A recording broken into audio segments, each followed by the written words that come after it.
Assalamualaikum warahmatullahi wabarakatuh. Kawan-kawan semua, terima kasih sudah sabar menunggu walaupun di dalam mulai ada press conference lain soal kejahatan itu, ada banyak pembunuhan, minuman keras dan lain sebagainya. Nah, ini bukan minuman keras tetapi masalah yang keras juga diperdebatkan. Pembunuhan karakter. Pembunuhan karakter assassination. Tetapi yang datang ke kita adalah Profesor Din Samsudin.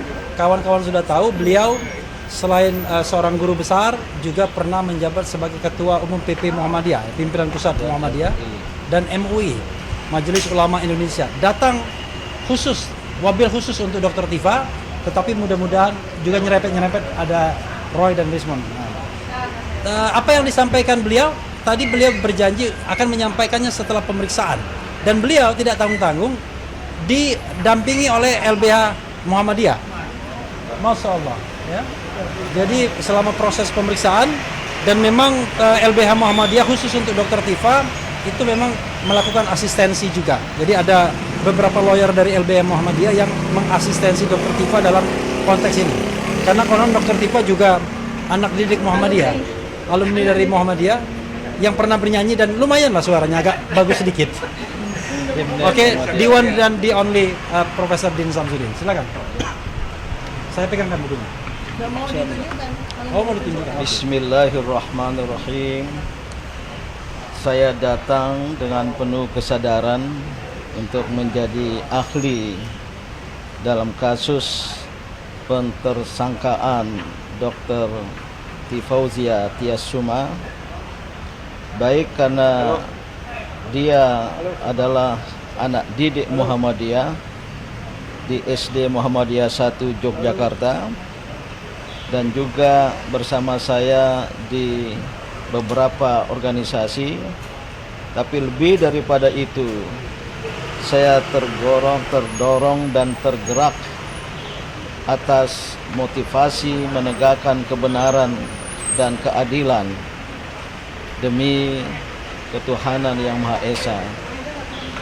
Maka selama 3 jam lebih, 5 jam di sela sholat zuhur, saya memberikan kesaksian dan keahlian kepada penyidik bahwa kasus yang ditersangkakan kepada Dr. Tifauzia Tiasuma dan kawan-kawannya yang sering disingkat RRT, walaupun secara khusus saya memberikan keahlian atas Dr. Tifauzia.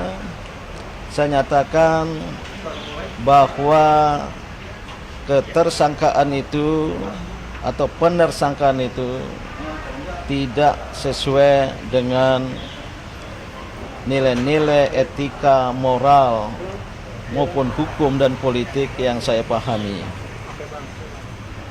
Alasannya adalah Dr. Tifauzia Tiasuma dan kawan-kawannya mengajukan gugatan tuduhan atas pemalsuan ijazah oleh Joko Widodo.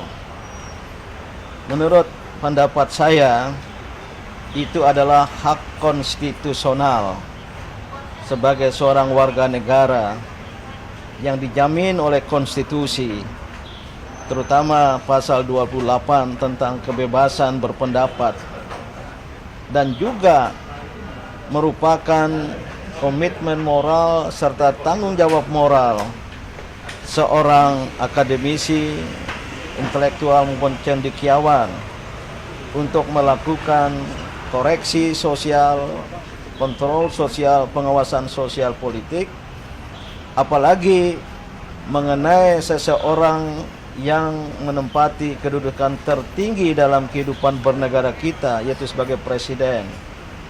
Maka tanggung jawab moral ini sangat tepat untuk ditujukan. Oleh karena itu, apa yang dia dan mereka lakukan dengan mengajukan gugatan itu siogianya diproses secara hukum terlebih dahulu.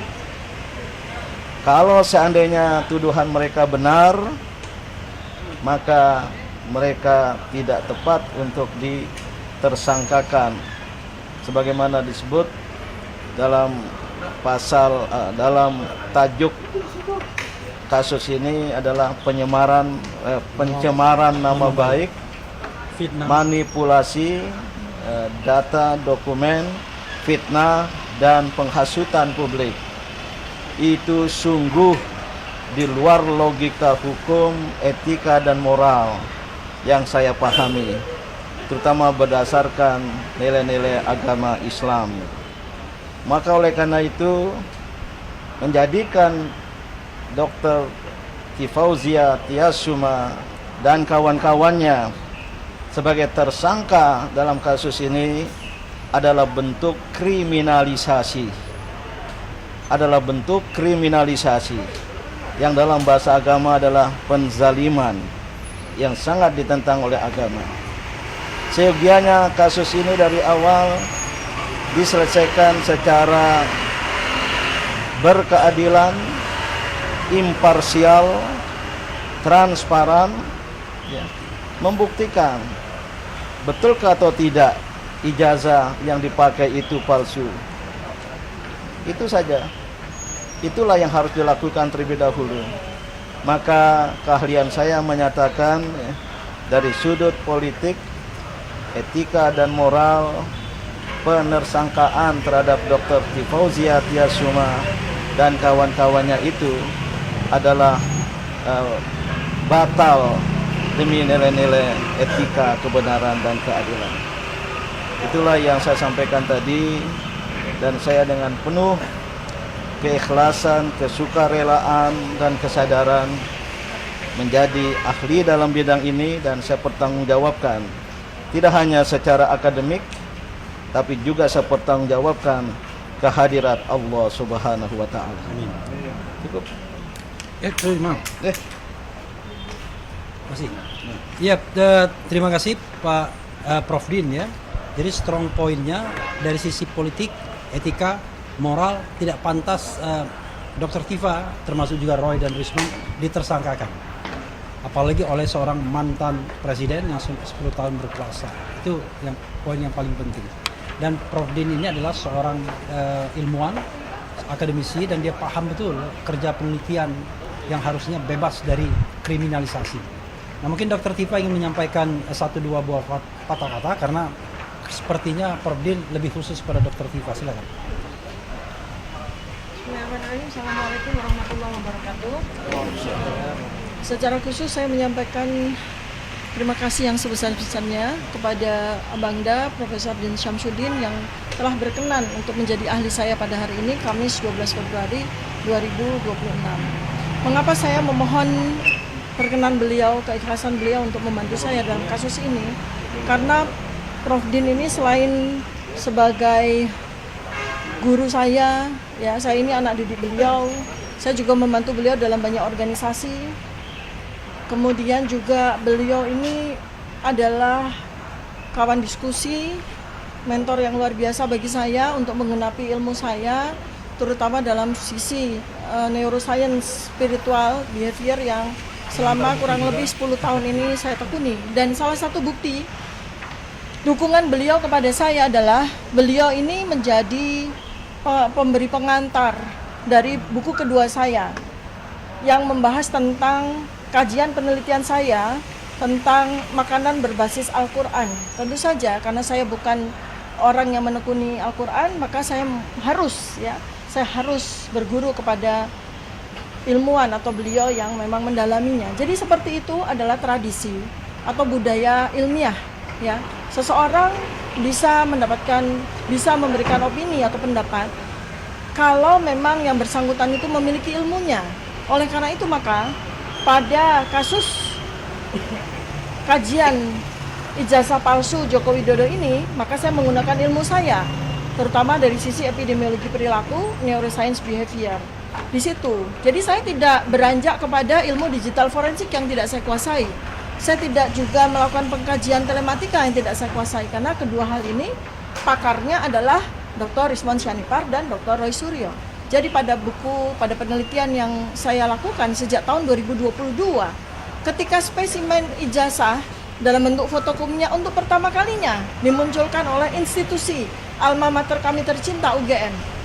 tanggal 20 Oktober 2022 itu kemunculan pertama. Dan sejak itulah saya secara pribadi, secara independen melakukan penelitian terhadap sesuatu pertanyaan yang 11 tahun menjadi ganjalan pemikiran dari rakyat Indonesia dan membawa korban 2 orang warga negara Indonesia dikriminalisasi dan kemudian akhirnya dipenjara selama bertahun-tahun, yaitu seorang jurnalis Pak Bambang Tri dan seorang Ustadz Gus Nur ya. Karena itu maka saya terima kasih sekali Bang Prof Din karena berkenan untuk memberikan keahlian beliau untuk mengenapi BAP, sehingga mudah-mudahan ini adalah sebuah ikhtiar di mana kita tidak saja menginginkan bahwa kasus ini dihentikan karena kasus ini sama sekali tidak layak untuk dilanjutkan, dan apabila dengan keahlian beliau tadi, penjelasan dan kuliah beliau kepada Polda Metro Jaya itu tidak juga dihiraukan, maka betapa celakanya negara ini. Mudah-mudahan dengan itu, dengan saya juga kemarin mohon kepada Prof Din agar ini menjadi hari atau menjadi masa-masa kebangkitan para ilmuwan, supaya para ilmuwan dengan kehadiran Prof Din Syamsuddin ini jadi tergerak untuk tidak diam sendiri saja, tidak bicara, padahal banyak juga ilmuwan yang memahami dan diam-diam juga melakukan penelitian terhadap ijazah Joko Widodo ini. Terima kasih banyak sekali lagi Abangda. Kasus dugaan ijazah palsu ini bukan masalah kecil, masalah besar, karena melibatkan seseorang yang pernah menduduki posisi tertinggi dalam kehidupan bernegara kita, yaitu sebagai presiden. Kalau tidak diselesaikan akan mewarisi dampak demoralisasi terhadap generasi penerus. Karena mereka boleh jadi nanti akan beranggapan, tidak perlu punya ijazah asli, tidak perlu punya ijazah atau tidak sekolah, toh kita bisa jadi presiden. Inilah kerugian besar bagi bangsa dan negara kalau kasus ini tidak diselesaikan. Sebenarnya mudah diselesaikan, tinggal tunjukkan mana ijazah aslinya dan kemudian diteliti oleh para ahli secara independen. Maka kasus ini perlu diselesaikan lewat penegakan hukum secara transparan, imparsial, tidak berpihak, tidak membela seseorang, dan secara berkeadilan. Inilah jalan keluar dan mudah ya kasus ini bisa diselesaikan, tidak berlanjut-lanjut, dan apalagi rasa keadilan saya terusik ketika yang melakukan itu atas nama banyak orang ya, RRT ini justru ditersangkakan. Inilah pembalikan nilai-nilai keadilan. Maka ini terus terang akan menjadi hal yang dilawan oleh rakyat, kalau tidak sebagian besar rakyat, dan saya yakin kaum cerdik pandai ya akan ikut terlibat. Banyak yang diam, termasuk saya tidak tampil di depan namun bersetuju, dan inilah saatnya untuk memberikan pembelaan lewat keahlian yang saya miliki. Iya, cukup. Jadi terima kasih Prof Din ya. 2 strong point dari Prof Din adalah, pertama, kasus ini harusnya dibuktikan dulu ijazah Jokowi itu palsu atau tidak. Bukan kemudian mengkriminalkan orang sementara kepastian apakah itu palsu atau tidak belum dibuktikan. Padahal ini tidak hanya soal metode hukum tapi juga metode ilmiah. Dan yang kedua, Prof Din mengatakan ini adalah kriminalisasi. Jadi 2 strong point itu yang barangkali perlu digarisbawahi. Makasih Prof Din. Ada lagi? Kalau ijazah itu nanti asli, maka tuduhan dari kawan-kawan ini bisa masuk dalam ranah pencemaran nama baik. Menurut KUHP itu sanksinya 7 bulan atau 9 bulan. Tapi kalau ijazah itu 9 bulan maksimum. Tapi kalau ijazah itu palsu adanya, maka pelakunya itu dikenai, menurut KUHP baru yang saya baca, itu sekitar 10 tahun. Mau milih 10 tahun atau 9 bulan? Ya, bukan itu saja kan, banyak kan pasal menyebarkan kebohongan dan lain sebagainya kan. Jadi terima kasih Prof. Din Samsudin. Mudah-mudahan apa yang disampaikan Prof. Din itu bermanfaat bagi kita semua dan bermanfaat bagi keadilan dan penegakan keadilan di Republik ini. Wassalamualaikum warahmatullahi wabarakatuh. Apa? Oh, ada lagi nanya. Pertanyaan tidak banyak, sekitar 18 yang menyangkut substansi mulai pertanyaan ke-11. Sekitar 8-9 pertanyaan yang sebelumnya lebih informasi identitas, kuasa hukum dan lain sebagainya. Seperdua waktu banyak tadi soal identitas, latar belakang saya, sekolah saya dan lain sebagainya ini. Yang substansi nggak terlalu banyak, dan namun sudah saya nyatakan seperti saya nyatakan tadi itu. Oke, terima kasih kawan-kawan semua ya. Masih ada satu ahli yang kita tunggu, Bung Ahmad Sobari. Ya. Oke, ya. Tunggu sebentar ya. Mau nunggu Muhammad Sobari nggak? Nunggu ya? Ada cara lain kan? Makasih Prof.